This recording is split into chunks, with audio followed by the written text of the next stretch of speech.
മിണ്ടാതിരിക്കുന്നതല്ല യഥാർത്ഥത്തിലുള്ള ആത്മീയത.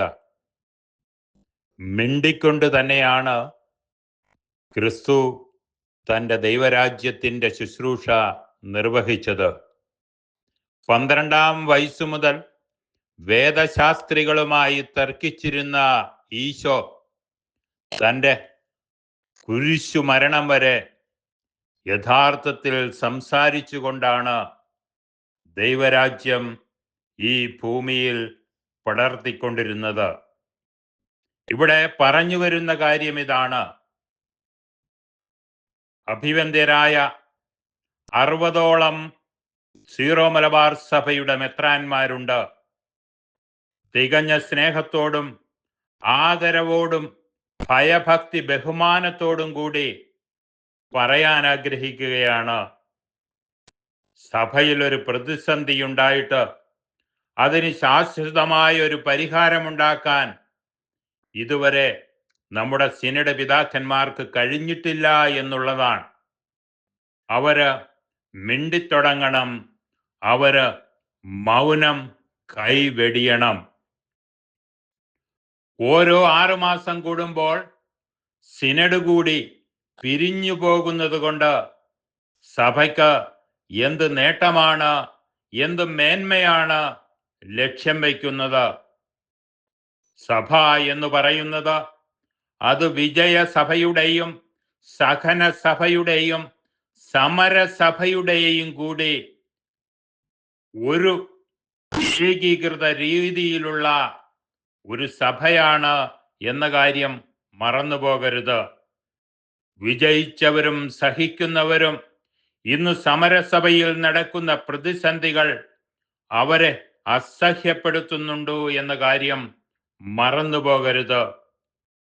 ഒരു കൂട്ടർ സഭയുടെ ആസ്ഥാന ദേവാലയമായ ബസിലിക്കയുടെ അകത്ത് സമരം നടത്തുമ്പോൾ ഒരു കൂട്ടർ ബസിലിക്കയുടെ പുറത്ത് ബദലായി മറ്റൊരു ബസിലിക്ക പണിതുകൊണ്ട് സമരത്തിന് നേതൃത്വം നൽകുന്നു. എത്ര പരിതാപകരമായ അവസ്ഥയാണിത്! ലോകത്ത് എവിടെ കേട്ടിട്ടുണ്ട് ഇങ്ങനെ?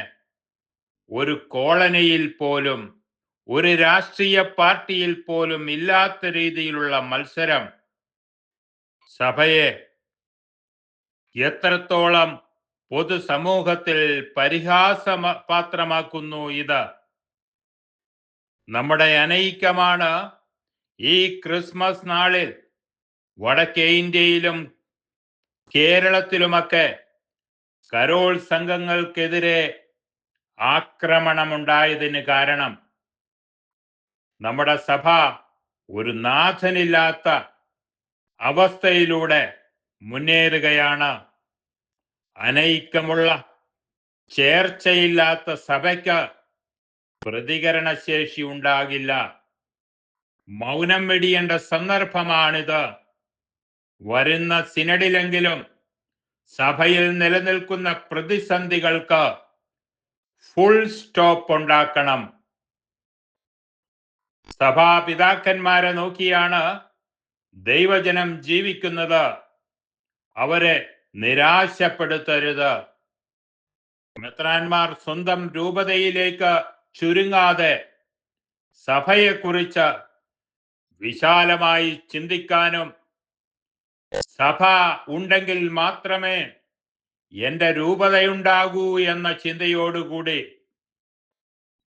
സഭയിൽ നിന്ന് നിലനിൽക്കുന്ന എല്ലാ പ്രശ്നങ്ങൾക്കും എല്ലാ പ്രതിസന്ധികൾക്കും പരിഹാരമുണ്ടാക്കി സഭയിൽ ഐക്യത്തിൻ്റെ, സ്നേഹത്തിൻ്റെ, ഒരുമയുടെ, യോജിപ്പിൻ്റെ ഒരവസ്ഥയിലേക്ക് സീറോ മലബാർ സഭയെ കൊണ്ടുപോകാൻ ഉത്തരവാദിത്തപ്പെട്ടവർ പരിശ്രമിക്കണമേ എന്ന് ഹൃദയപൂർവം അഭ്യർത്ഥിക്കുകയാണ്, അപേക്ഷിക്കുകയാണ്.